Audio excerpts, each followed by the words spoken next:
se repartían por cuotas para hacer los acuerdos, las componendas y que siguiera dominando una oligarquía. En referencia a la ministra Piña, que no se levantó a recibir a López Obrador.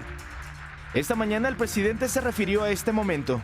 Me dio muchísimo gusto porque eso no se veía antes.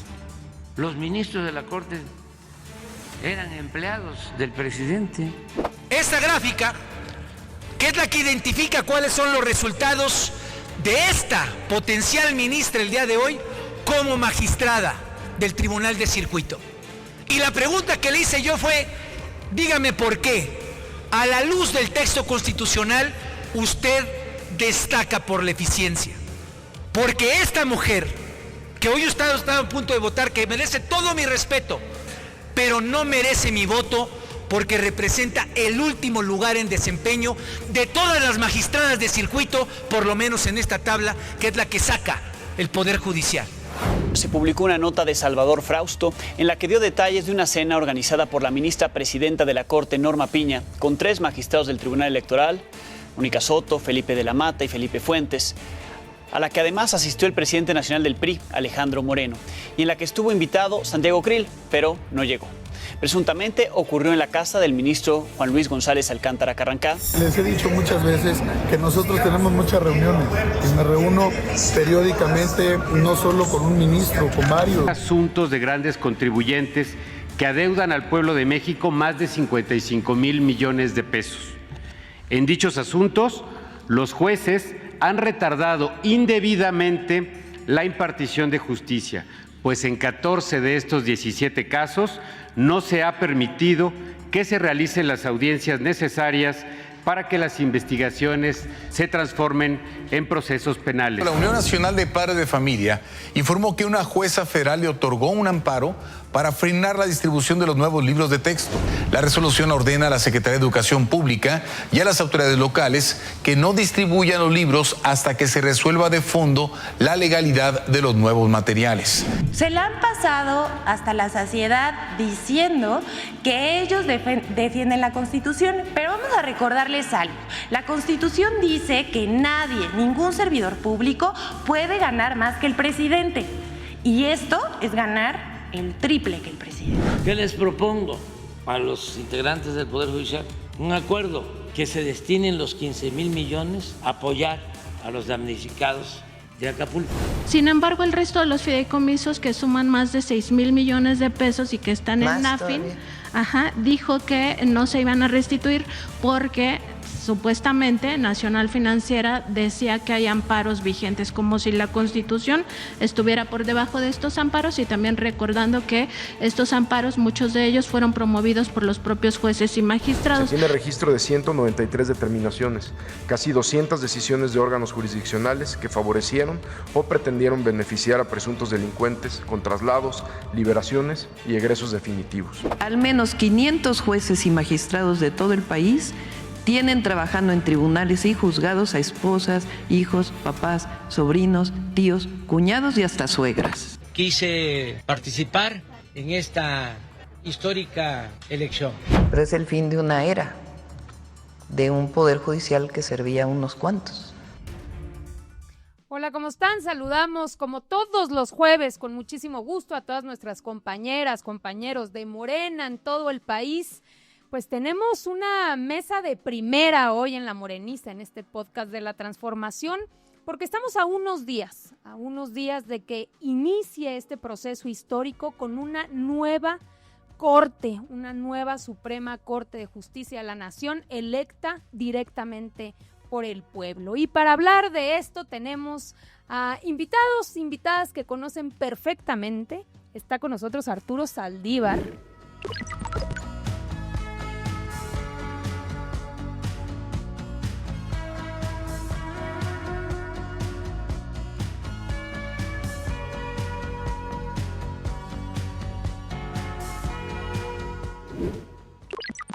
Lo conocen muy bien, él fue ni más ni menos que ministro de la Corte. En otros tiempos, mi querido Arturo. Otros tiempos, encantado de estar aquí, Luisa, muchas gracias por la invitación.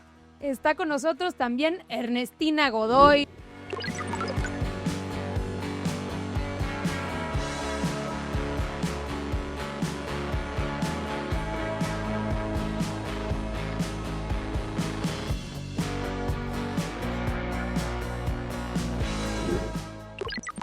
Y los morenistas la conocemos perfectamente, a nuestra compañera queridísima Ernestina. Bienvenida a La Moreniza. Aquí estoy todavía. Buenas tardes a todos, a todas.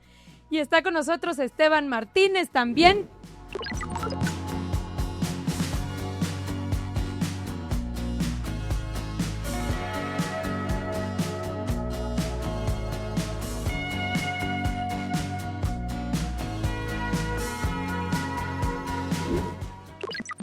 Para que podamos hablar sobre este asunto, hoy aquí nos ayuda en el CEN. Un gusto estar aquí con ustedes, gracias. A ver, pues iniciemos esta charla. Un poco la idea de este capítulo, de este podcast, es que podamos platicar. A nosotros nos tocó vivir, digamos, la última etapa de la Suprema Corte, que dio sin lugar a dudas origen a entender y reflexionar que se necesitaba un cambio profundo. Por varias cosas que surgieron, que fueron como pervirtiendo a la Suprema Corte, las decisiones de la Corte, convirtiéndose más que en un tercer poder autónomo, protector de la Constitución, en un poder que pretendía ser directamente una oposición al Ejecutivo y a la transformación.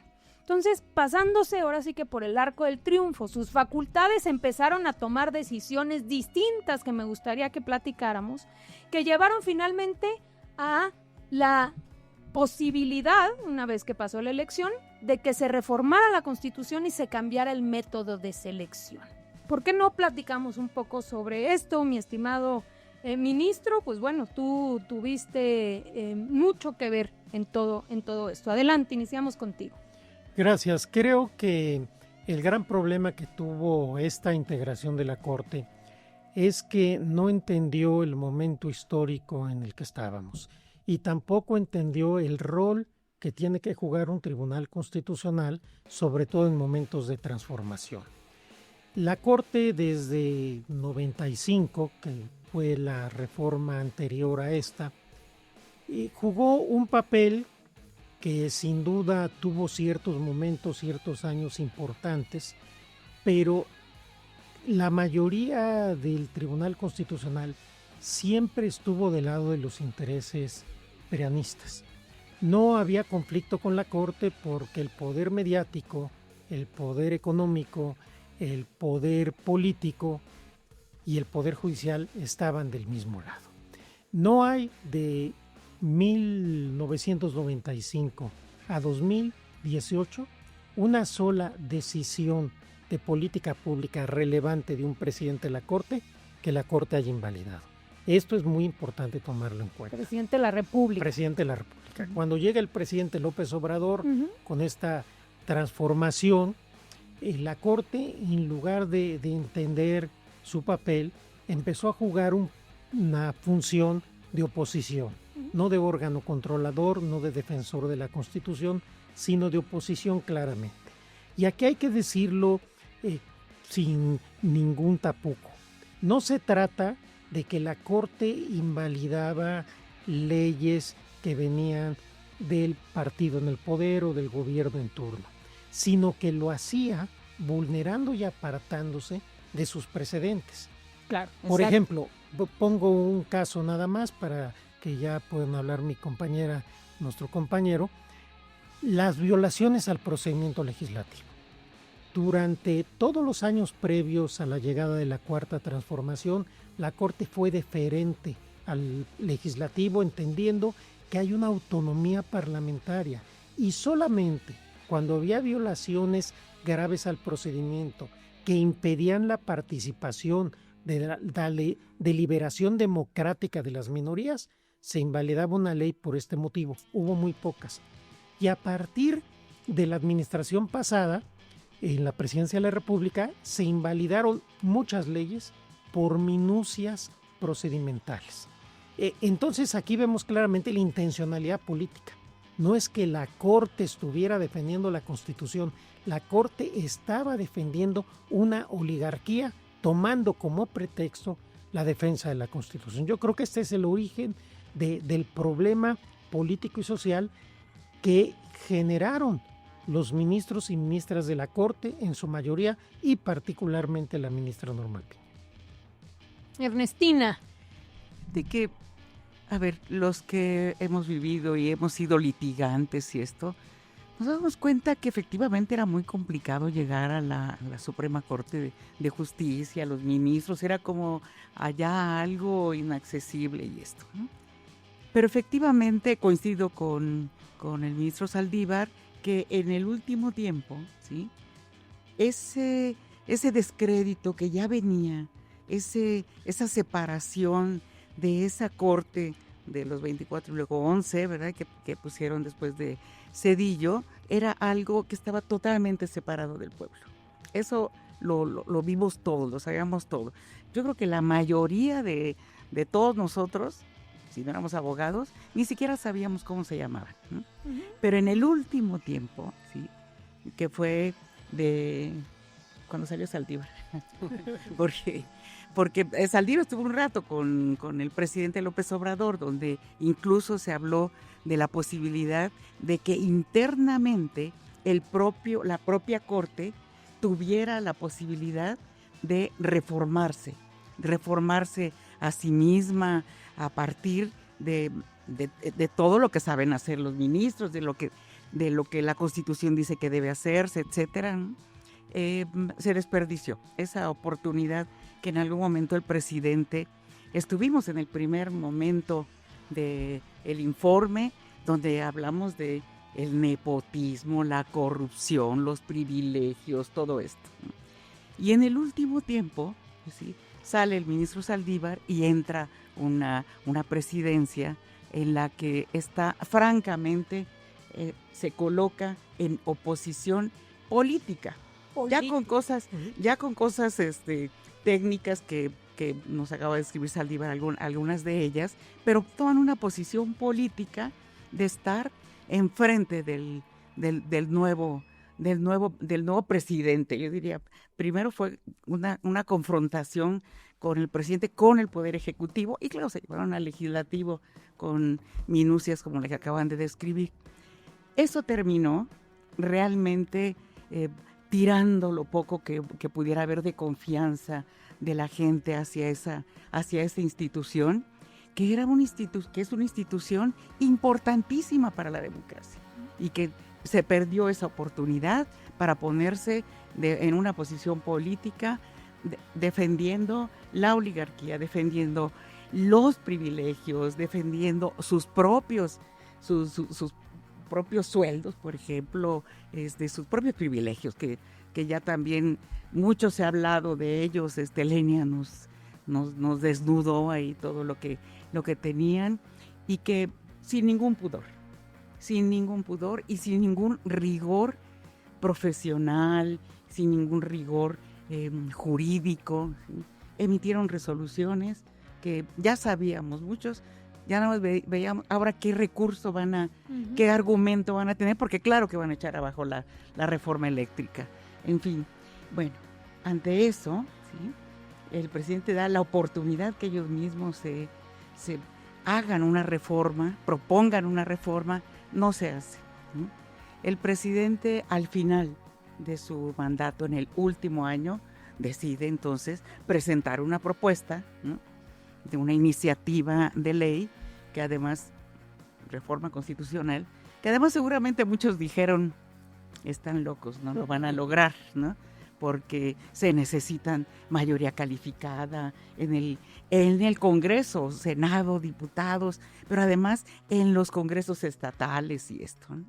Y el pueblo es muy sabio, la verdad. Ahí tenemos ya lo que sucedió, y estamos ya en la puerta de esa nueva corte.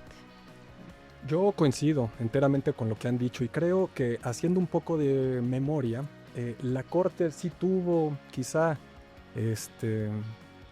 después de la reforma de 2011 en materia de derechos humanos unas luces de pues mucha visión progresista. Adoptó criterios muy interesantes que permitieron la evolución también pues, de nuestra sociedad. Adoptaron pues decisiones muy relevantes, como por ejemplo el matrimonio entre personas del mismo sexo, permitir los derechos de seguridad social a estos grupos vulnerables, la consulta indígena previa, libre, informada, la democracia sindical, tuvo destellos, pero lo que faltó, siento, y aquí coincido con ustedes, es que nunca hubo una reflexión y una reforma al interior del propio Poder Judicial, de la propia Corte. Y esto hizo que eventualmente, cuando fue cambiando la conformación de la Suprema Corte, pues obviamente estos mismos vicios hicieran que la Corte se fuera yendo hacia otro lado del espectro político. Y cuando el presidente López Obrador gana, pues se da un cisma, porque López Obrador no proponía cambio de gobierno, era un cambio de proyecto de nación, era reformar el Estado desde sus cimientos, y eso es lo que la Corte, siento, no entendió. Fue un momento histórico que se desaprovechó y que efectivamente ante este cambio de proyecto de nación, pues obviamente se afectan, se trastocan muchos intereses creados. Y la propia oposición que viene del Poder Judicial, pues viene sin duda de que ya los factores reales de poder no tenían un coto en el Ejecutivo ni en el Legislativo, y la única rendija que les quedaba pues era el Poder Judicial. Y en este aspecto, pues sin duda nos lleva pues a esta situación de tensión en donde el presidente López Obrador estaba proponiendo un cambio en el modelo eléctrico, un cambio en el modelo de seguridad, un cambio en el modelo económico, social, de todo tipo, y aquí tenemos un Poder Judicial y una Corte que representa los factores de poder en contra de este proyecto de nación. Finalmente, pues el pueblo es sabio, ¿no? Y a pesar de toda la confrontación que hubo por parte de la Suprema Corte a este proyecto de nación, finalmente el pueblo decide que la transformación continúe, que la presidenta Claudia Sheinbaum pues encabece esta continuidad y pues finalmente se logre una reforma profunda al Poder Judicial, algo que no hizo el Poder Judicial o la Suprema Corte en su momento. Tuvo que ser finalmente pues una decisión emanada del voto popular. Miren, creo que es muy importante como poner ejemplos, porque ayuda un poco a entender. Y a mí me gusta mucho uno que me tocó vivirlo cuando yo fui diputada federal, era la época del Pacto por México. Y era una época en la cual, la verdad, el proceso legislativo se lo pasaban por el arco del triunfo. O sea, te estoy hablando de que no existía ninguna consideración de nada, de que te pudieran pasar el dictamen con 5 días de anticipación, que hubiese debate. Nada. La reforma, simplemente la privatización de Pemex, o sea, toda la reforma educativa, la reforma fiscal, increíble. Ninguna de esas tuvo nada que ver con el proceso legislativo. Obviamente en su momento se presentaron las quejas conducentes ante la Corte diciendo pues debe haber una invalidez porque no se siguió con el procedimiento legislativo. ¿Y ustedes creen que un solo ministro, una sola ministra en aquel entonces plantearan que sí? No, la idea es un poder independiente, ellos rigen sus tiempos y sus procesos y nosotros no podemos, digamos, como ponernos por encima de ese poder independiente llamado legislativo. Siempre decidieron eso. Estoy hablando, digamos, de unanimidad y de más de 20 años.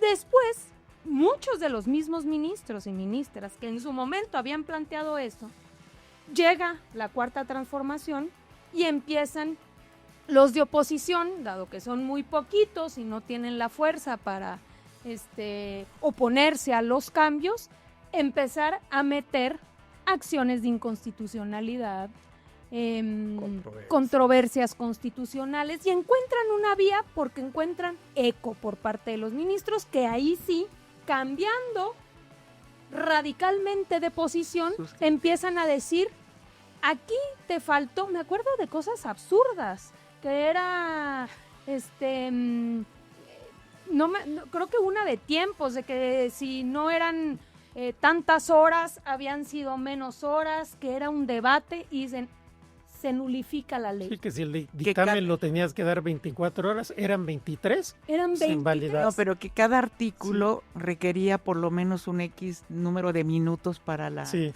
discusión, ¿no?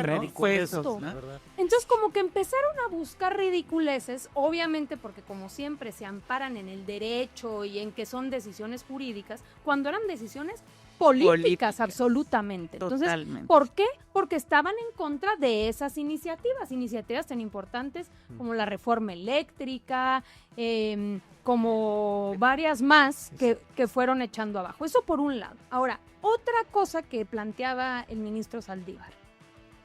En realidad la Corte no era este órgano que se encargaba de meterse en la política pública de los presidentes, porque se supone que protegen la Carta Magna, la Constitución, y cada quien tiene sus facultades.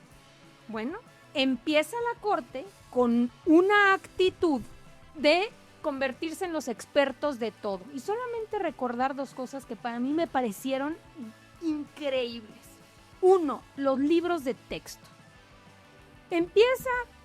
Hubo un proceso que nos llevó, 3 años para cambiar los contenidos educativos. Un ejercicio plural donde participaron todas y todos los maestros, las maestras, el magisterio.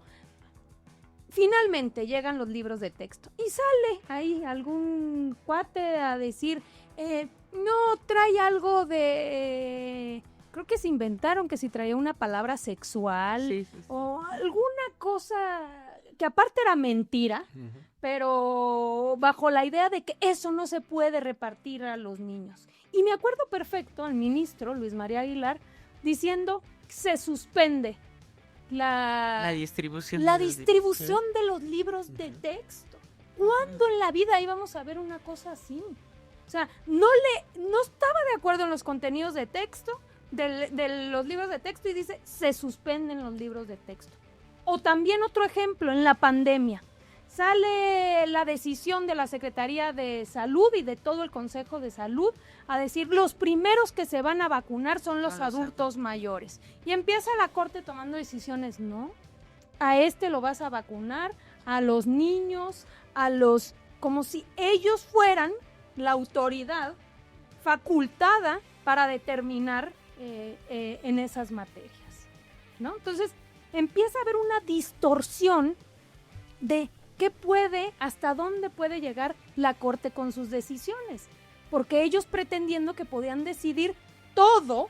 Era el suprapoder. El suprapoder, donde, y ya no me quiero ir a las obras. Suspensión de las obras más importantes, donde podían decir, podemos suspender el Tren Maya o el aeropuerto, o por qué no nos vamos a pensar suspender los programas, o sea, pensando que podían detener la transformación desde sus... Y además, hablando de suspensiones, Luisa, la ley reglamentaria del artículo 105, que ve las controversias y las acciones, tiene un texto expreso que no procede la suspensión.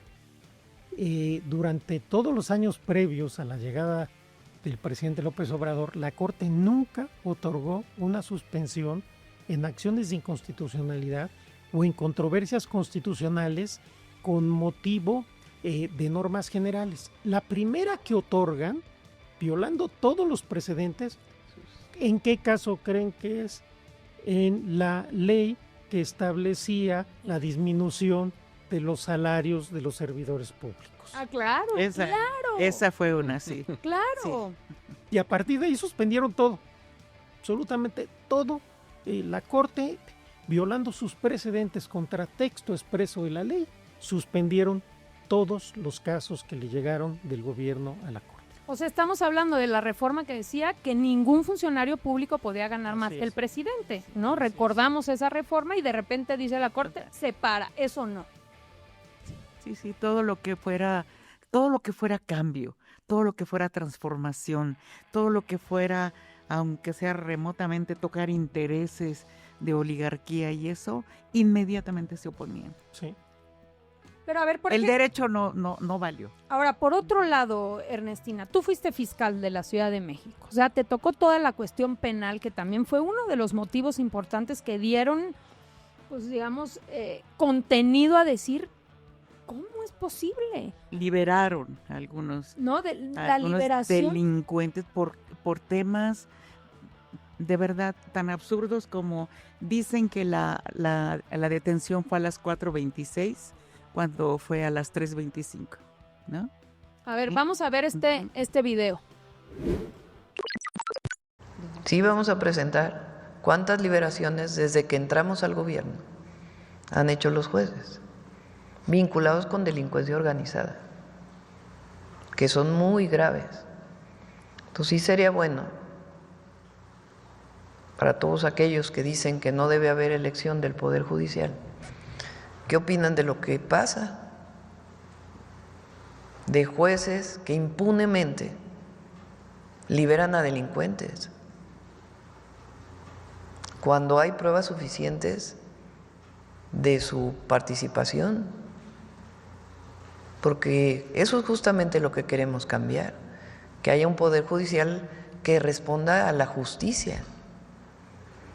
Entonces, hoy está ocurriendo que hay jueces, sea por comisión, por omisión o por otra razón, pero están liberando, ya déjense delincuentes de cuello blanco, delincuentes vinculados con la delincuencia organizada o que dan amparos sin justificación. Miren, el tema de los cambios de medida cautelar. Como está en juego la libertad, lo solicitan y en horas nos daban las audiencias. A veces no se podía ni reaccionar y te daban el cambio de medida cautelar. Se va a prisión domiciliaria, si bien nos iba, ¿no? Porque si no se iba a la firma periódica, etcétera, ¿no? Delincuentes que obviamente huyeron. Claro. No los volvimos a ver en toda la administración.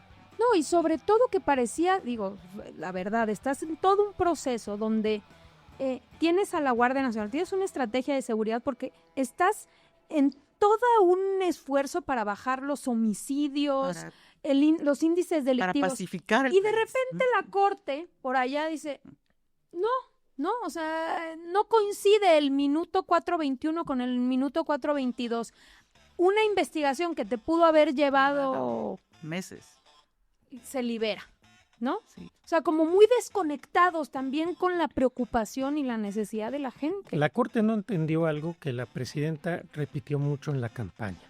El Poder Judicial también tiene una responsabilidad en la pacificación del país. Pareciera que ellos estaban en otro país sin importarles la tragedia de la violencia, de los homicidios, de los secuestros, de la trata de blancas.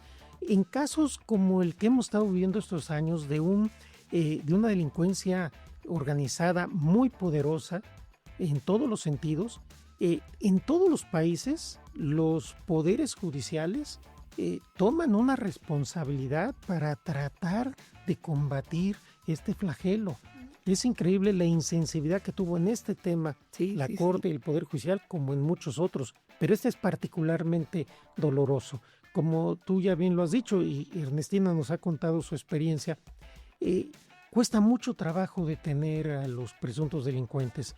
El Estado mexicano hace esfuerzos tremendos, se están teniendo resultados muy importantes, pero ¿qué pasa si al final los van a dejar otra vez en libertad? Y conste que yo soy alguien que toda mi trayectoria en la Corte fui garantista. Yo creo que los derechos humanos se deben respetar y que el Estado tiene que combatir la criminalidad respetando los derechos humanos. Pero esa es una cosa. Totalmente. Y otra es no entender en qué momento estás y que con minucias también, o a veces comprando incluso falsedades que dicen los abogados de los presuntos delincuentes, dejas en libertad delincuentes muy peligrosos que van a ir a matar a los parientes de la víctima, que van a ir a seguir secuestrando, a seguir distribuyendo droga, etcétera. Lavando dinero. Lavando dinero. Y no medir las consecuencias de los actos también. Exacto. Porque como dicen, el caso de prisión preventiva, por ejemplo, el artículo 19 constitucional reconoce esta figura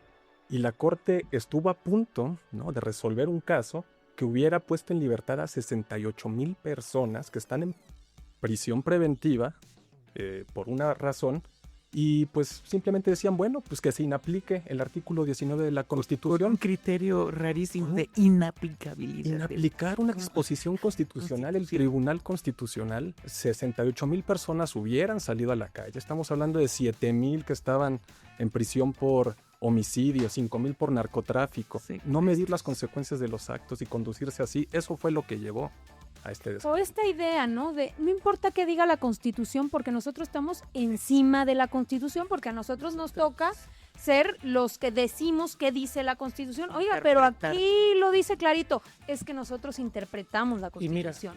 Y entonces la podemos cambiar si nosotros nos ponemos de acuerdo. Y mira, Luisa, yo creo que lo más grave es lo que al principio platicábamos.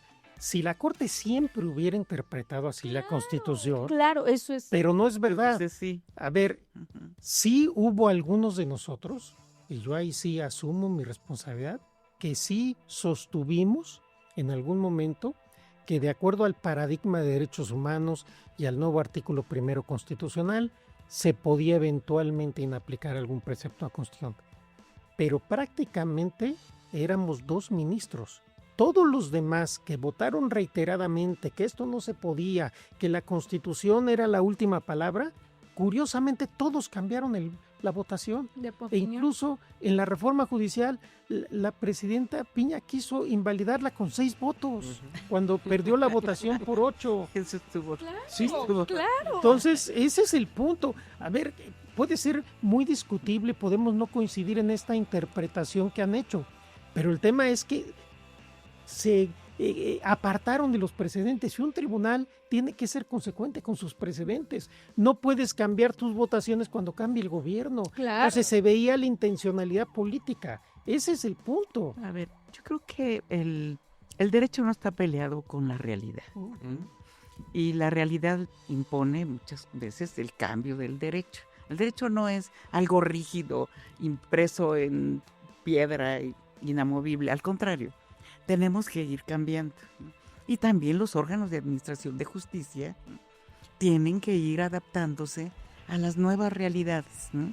Yo no estoy diciendo ni que se violen los derechos humanos, para nada. Si alguien hemos defendido, si algunos hemos defendido, somos nosotros, siempre en la defensa irrestricta de los derechos humanos, ¿no? Pero tenemos que tener claro, ¿sí?, que, por ejemplo, en este momento, en materia de seguridad, estamos enfrentando a una fuerza, llámese como se le llaman, cárteles de no sé cuál, ¿no?, muy poderosa, con un alto poder de fuego, un alto poder económico, un alto poder corruptor. El derecho tiene que responder a eso. Claro, ¿no? Claro. Sí. El derecho tiene que dar los instrumentos a los gobiernos, a los impartidores de justicia, a los de procuración de justicia, que le permita enfrentar. Y nada mejor que el derecho para evitar arbitrariedades. Claro.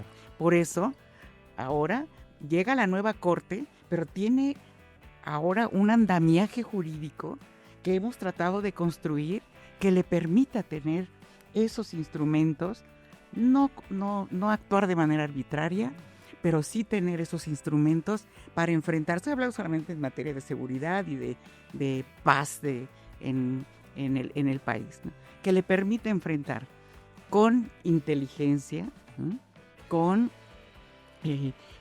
instrumentos clarísimos para las investigaciones, con cuerpos policíacos profesionalizados, con supervisiones dentro de los cuerpos policíacos, desde los municipales, ¿no? Desde los municipales.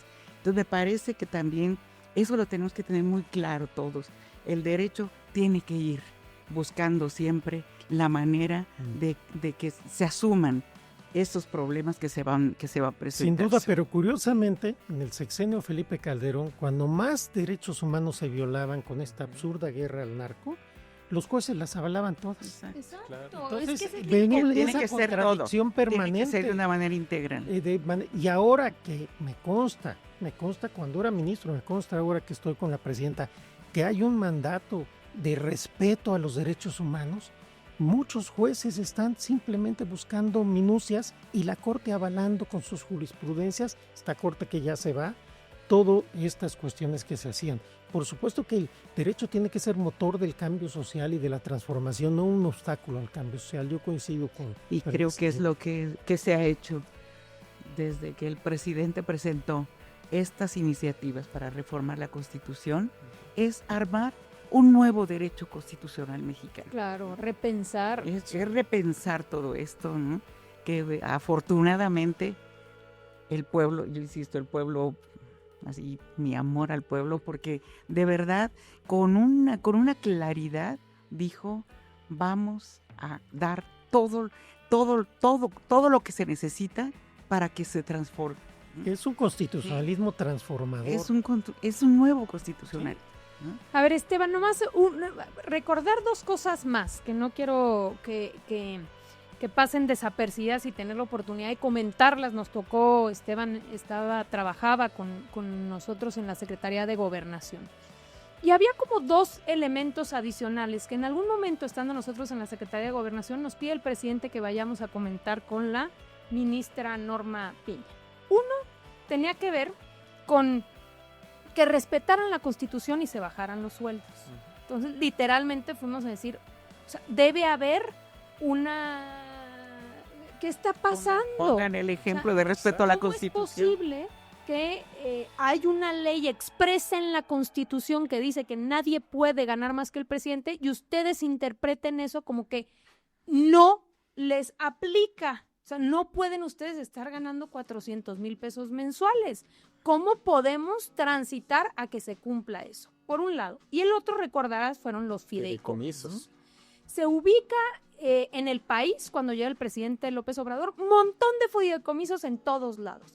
Y se determina que deben cancelarse estos fideicomisos y que todo ese recurso que es del pueblo de México debe regresarse a la tesorería para repartirse en programas sociales, en políticas públicas. Y la Corte dice, los míos no. Uh-huh. El presidente nos manda con una propuesta para decirle, recordarán, era lo de Acapulco, que el fideicomiso de 20,000 millones de pesos que tenía la Corte se pusiera a disposición para todo lo del huracán Otis. A ver, recordar eso. No, claro, lo de los fideicomisos fue especialmente revelador, ¿no? Porque se salen de la lógica de cualquier órgano de gobierno en donde uno ejerce su presupuesto y al final del ejercicio, si tiene remanentes, los regresa a la tesorería. No, la Corte se los quedaba, hacía un guardadito y llegó a tener 16,000 millones de pesos, poco más, en guardaditos, ¿no? Pues esto era inaceptable. Ante una crisis como fue el huracán Otis y en un ánimo también pues, de establecer un diálogo, ¿no? Con la Corte, buscando pues también transitar con una reforma, ¿no? En esta lógica de, bueno, ellos no quieren y se escudan en cuestiones como, bueno, es que este guardadito sirve para pues pagar ciertas contingencias a los trabajadores. Bueno, establezcamos un artículo transitorio que diga que se salvaguardan los derechos de los trabajadores, siempre en el ánimo pues de transitar. Pero esto finalmente no fue posible. Creo que a la fecha pues ya la TESOFE ya ha estado regularizando estos fideicomisos, ¿no? Ya reintegrándolos a la tesorería para usarlos a otras cosas, pero este ánimo completamente desdeñoso, ¿no? Escudándose en argumentos leguleyos, ¿no? Para no pues, cumplir una exigencia, no puedes tener guardaditos. Que le aplicaban no a ellos, a todos. Pero no solo eso, Luisa Torres, secretaria de Gobernación. La ministra Piña ofreció que iba a entregar los fideicomisos mandó una carta y engañó al presidente. Pretendió chamaquearse al presidente. Decía, sí, lo vamos a utilizar para... Y luego al ratito... Es que hay suspensión, sí, seguro se le enojaron. La regañaron. Claro. Suspensión. ¿Sí? Fíjense qué enredo que finalmente se quedaron con los salarios y con los fideicomisos. Bueno, finalmente, digamos, viene... primero, antes que la elección, creo que es importante recordar que viene la propuesta constitucional que la presidenta Claudia Sheinbaum Pardo retoma dentro de su plan de gobierno, su propuesta de gobierno, y en todas las plazas públicas plantea que es necesario tener las 2/3 partes en el Congreso para poder hacer una reforma constitucional y cambiar de fondo y de raíz al Poder Judicial y a una nueva Suprema Corte de Justicia de la Nación. Algo interesante, porque casi siempre se vota en la lógica del Ejecutivo, del presidente, del gobernador o gobernadora, del presidente municipal. Lo legislativo siempre es así, ¿no? No quedaba tan claro. Y ahora como que se pone en evidencia la necesidad de que se necesitaban las 2/3 partes. Bueno, como decía Ernestina, se apostó a que no iban a haber 2/3 partes. Finalmente llega la votación histórica del 2024, 36 millones de votos a la presidenta, dan la confianza para las 2/3 partes, viene la reforma constitucional y viene una elección. Por primera vez elegimos a los ministros y ministras de la Corte, Ernestina. ¿Quién viene? El próximo 1 de septiembre, ¿a quién veremos? Porque me parece que lo de la presidencia es muestra, pues, de la nueva época. Sí, primero yo creo que hay como muchos mitos, ¿no? Cualquiera podía llegar, decían. Como ya ahora es elección, ahora lo va a elegir el pueblo, cualquiera puede llegar. En la Constitución está claramente establecido cuál es el perfil de la gente, de los abogados, las abogadas que pueden aspirar llegar a la Suprema Corte de Justicia, ¿no? Clarísimo, requisitos, ¿no? ¿Sí? Requisitos que por primera vez en la Constitución dice, tú debes de tener un promedio en tu licenciatura, en la materia y esto, ¿no? Pareciera ser menor, no lo es. No lo es, que vimos que muchos no pudieron entrar por esa razón, ¿no? Entonces, una es... no lo es que Norma Piña no hubiera sido no hubiera podido creo entrar. Que tuvo 7.5, según ¿verdad? ella confesó en una entrevista. Pero digo, era clarísimo, sí, ¿no? Ese es un mito, cualquiera, no es cierto, no era cualquiera, ¿sí? Otro mito, van a llegar por tómbola, ¿no? Ahí al aventón. Si en algún lugar, si en algo fuimos, digo, porque nosotros participamos todos, ¿no? Meticulosos, y lo que dice la Constitución es un procedimiento en el que ni siquiera es el gobierno, son los comités formados por los poderes y además pusieron requisitos para quienes tenían que formar comités, ¿no? O sea, no era cualquiera, ¿no? Le pusieron requisitos. 5 personalidades, ¿no? Ellos son los que van a evaluar, ¿no? Entonces, evaluaron. O sea, quiero decir que fue masiva el registro, el primer registro. Digo, ahí el ministro Saldívar nos dirá incluso las cantidades, pero fue masiva la inscripción y hubo que hacer un trabajo de esas 5 personas con mucha responsabilidad, ¿no? Para decir quiénes pasaban a la siguiente etapa. Hubo evaluaciones muy fuertes, ¿no? Muy meticulosas, ¿no? Ahí están en el YouTube un montón de entrevistas que se hicieron, ¿no? Para poder llegar a un proceso de insaculación. O sea, los nombres, las personas que llegaron al Senado para la insaculación, cualquiera de ellos, ¿sí?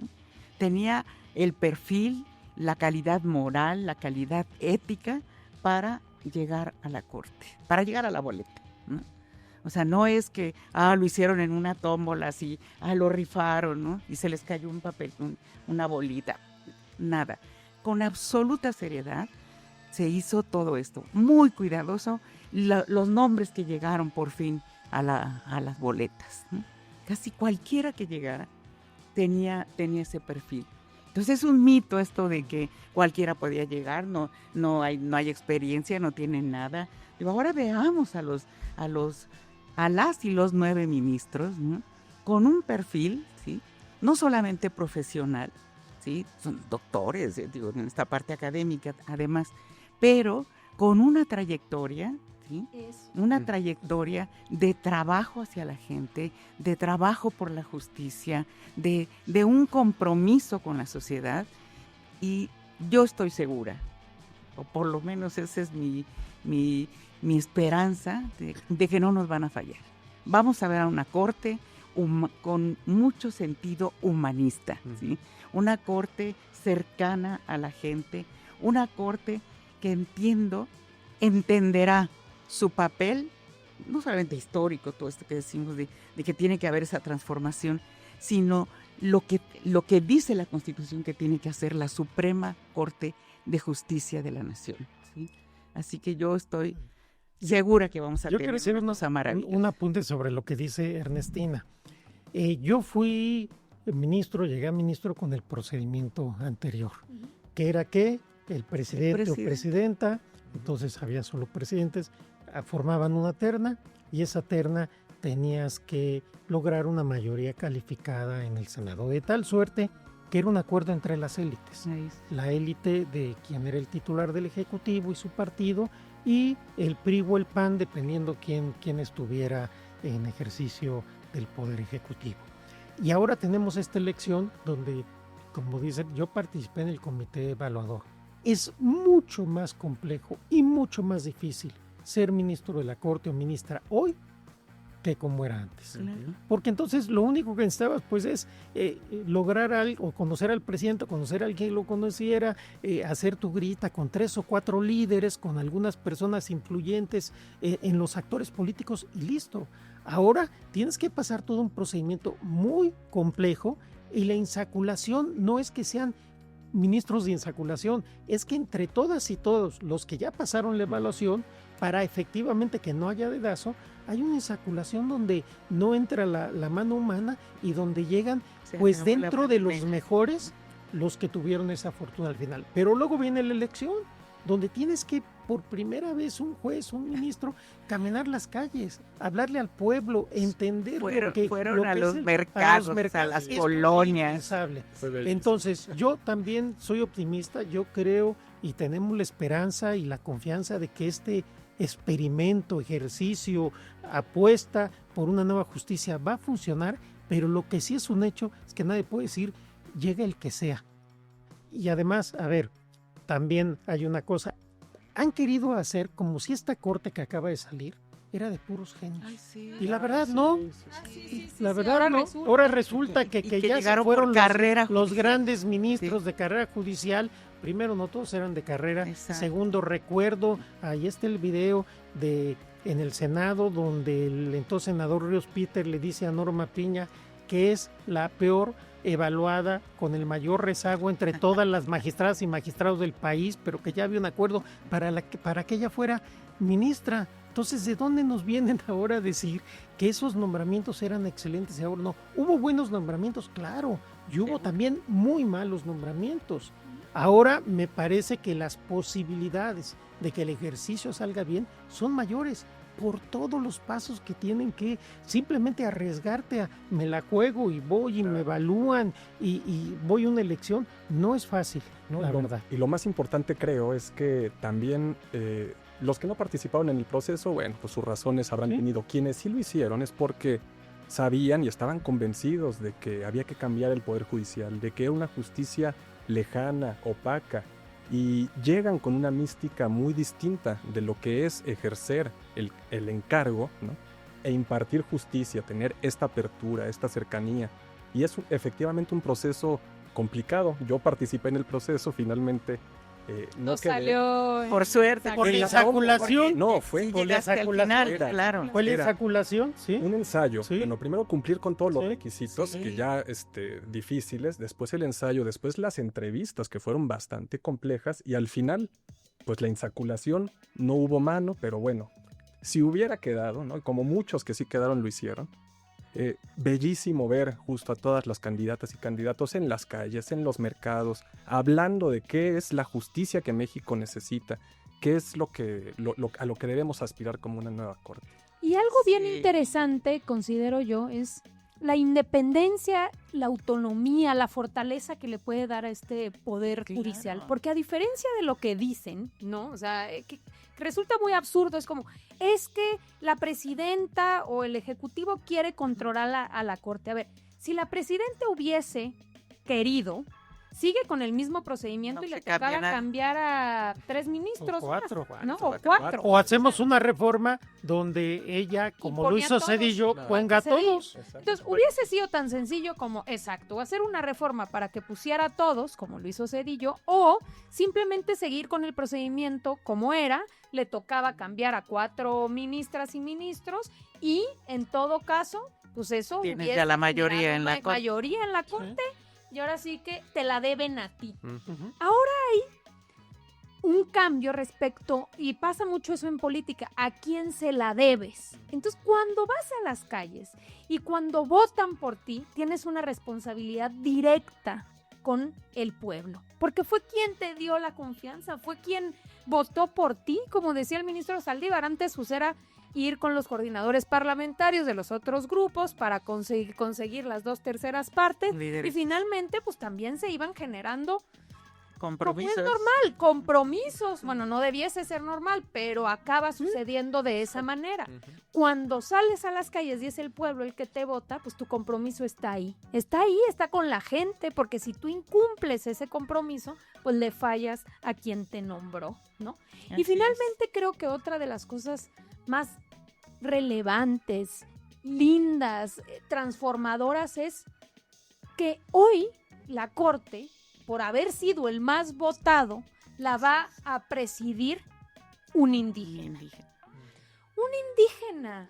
O sea, ¿cuándo nos hubiésemos imaginado esto en los años anteriores? Hugo Aguilar es un indígena que tiene... ¿Cuántos años, Ernestina, luchando? Yo lo conocí de joven en el 94, cuando estábamos con los zapates. Muy jovencito. ¿No? Que tiene claridad, pero que tiene compromiso social, que ya ha venido planteando pues una revolución de entrada, ¿no? Sí, ya plantean muchas cosas. Ya plantean muchas cosas, por eso me gustaría que veamos para ir cerrando este video. Queremos muchos Benitos Juárez en la Corte de la Nación. Queremos que el pueblo de México esté representado en el Poder Judicial. Me decía mi mamá, bueno, ¿qué clase de abogado eres, hijo? Yo te veo con la misma ropa, no te veo con saco, no te veo con corbata. ¿Qué clase de abogado? Entonces yo le explicaba, es una perspectiva diferente. Yo quiero defender pueblos. Yo no quiero ser abogado de empresarios, abogado fiscalista. Yo quiero ayudar a los pueblos. Y ya después dijo, escogiste el camino correcto, está muy bien. Los pueblos te necesitan. Sí, yo quisiera decir, además del caso de Hugo, del presidente de la Corte, que ya se ha dicho aquí todo lo que implica y significa, yo creo que vale la pena invitar a quienes siguen este programa que analicen los perfiles de los otros ministros y ministras. La verdad es que llegó gente de primera, gente muy preparada con diferentes perfiles que creo que van a ser un órgano colegiado muy interesante. No se puede simplemente descalificar a la gente sin saber su trayectoria. Yo tengo el gusto de conocerlos, tengo una magnífica impresión de todas y de todos, y yo sí apuesto a que va a salir bien el experimento en la Corte. Juzguemos a los ministros y a las ministras por sus decisiones a partir de ahora. Ellos tienen un gran compromiso porque todo el pueblo de México y la oposición los está viendo. Entonces, van a ser muy rudos con ellos, van a ser muy críticos. Ellos tienen el compromiso de legitimarse ahora en el ejercicio, ya tienen una legitimación de origen con el voto. Ahora veamos sus argumentos, porque la independencia no está en si votan a favor o en contra del gobierno. Presidente López Obrador lo decía, ¿independientes de quién? Del poder, de los poderes fácticos, de los poderes mediáticos, de los partidos de oposición. Bueno, no se nos puede olvidar que guardaron en un cajón. ¿Cuánto? ¿No? Un expediente, ¿cuántos meses? Y también Luis María Aguilar, curiosamente. Entonces, ahora la independencia son los argumentos, no si votan a favor o en contra del gobierno, sino con qué argumentos, con qué razonamientos, cómo se construye el debate. Eso es lo que tenemos que checar. Sí. Ese es el punto, y yo creo que ellos están muy conscientes de la responsabilidad histórica ante el pueblo y la transformación que tienen. Yo no creo que ellos tengan la idea de llegar simplemente como si fueran una fracción legislativa que va a aprobar todo lo que les mande. Yo los veo con una responsabilidad de analizar, de estudiar. Y además otra cosa, con gran irresponsabilidad, la Corte que se va les dejó más de 1,400 asuntos. Porque prácticamente tenían 6 meses que para efectos prácticos no trabajaban. Entonces, tienen un gran paquete. Creo que tenemos que ser pacientes al principio porque es un reto por el rezago que les dejaron. Pero en unos 6 meses empecemos a ver. Estoy seguro que nos van a sorprender las sentencias de esta nueva Corte. Yo también. Creo que tienen nuestro voto de confianza, de la mayoría del pueblo de México. Pero el respeto, el reconocimiento, se lo tienen que ir ganando. Sí. Claro. Y se lo tienen que ir ganando a partir de argumentos para sentencias donde realmente esté claro que lo que están impartiendo es justicia, no a favor de los grupos, etcétera, sino impartiendo justicia. Y creo que tienen la formación, todos y todas, para poder hacer eso. Yo estoy segura que lo van a hacer. Sí, ven perfectamente bien qué es lo que necesita México, qué es lo que necesita el Poder Judicial. Creo que, y así lo han manifestado, tienen mucho ánimo, mucho ímpetu de transformar este poder desde la Suprema Corte. Entonces, el voto, pues ya lo tienen. El pueblo de México depositó la confianza, pero sí va a ser un proceso en donde esta reforma va a ir tomando pues, cada vez más forma. Ellos van a ir dando a través de sus resoluciones consistencia, ¿no?, a lo que se busca, y estoy seguro que les va a ir muy bien. A nosotros, como bien dicen, nos corresponde pues ver, observar su actuación y acompañar también las decisiones, porque estoy seguro que lo harán siempre en miras del bienestar del pueblo. Porque es verdad que hay una cosa, y ha cambiado mucho y cada vez se es más consciente de qué le toca al Ejecutivo, ¿no? Y hay cosas pues que no puede, porque cambies el presidente o la presidenta, no, o incluso tener mayoría en el Legislativo, no alcanzó la transformación a llegar a algo que sí es una exigencia real allá abajo, y es más justicia. Entonces como que es la esperanza depositada en que esta nueva etapa traiga aparejada más justicia en nuestro país. Y creo que sin lugar a dudas lo vamos a ver. Y ya lo iremos platicando, creo que... Lo vamos a vivir. Lo vamos a vivir. Sin lugar a dudas, ya el simple hecho de haber participado en la elección y haber, por primera vez en la historia de este país, cada una y uno de nosotros, haber participado en quiénes son los ministros, es ya de entrada un proceso muy democrático. Aquí vamos cerrando con este último video que les presentamos. Sí tengo una, pero imaginaria. Tengo un perfil. Quiero que sea una persona honesta, que aplique el Estado de Derecho con dimensión social y que tome siempre en consideración, más que lo particular en cuanto a intereses empresariales, el interés público, el interés de los mexicanos, y que no haya violación a derechos humanos, que no haya corrupción, que no haya amiguismo, influyentismo al interior del Poder Judicial, que no se deje en libertad a quienes tienen mucho poder porque pertenecen a la delincuencia organizada o a la delincuencia de cuello blanco. Entonces, así me gustaría que fuese la nueva presidenta o el nuevo presidente. Bueno, pues yo creo que compartimos y yo creo que ese deseo del presidente López Obrador se va a materializar. Mejor dicho, imposible. Mejor dicho, imposible. Sí. Muchísimas gracias, queridos, Gracias, de verdad, por habernos acompañado en esta mesa. Gracias. Les agradecemos muchísimo. Un gusto estar con ustedes. Y les mandamos un fuerte abrazo. Nos vemos la próxima semana aquí en La Moreniza.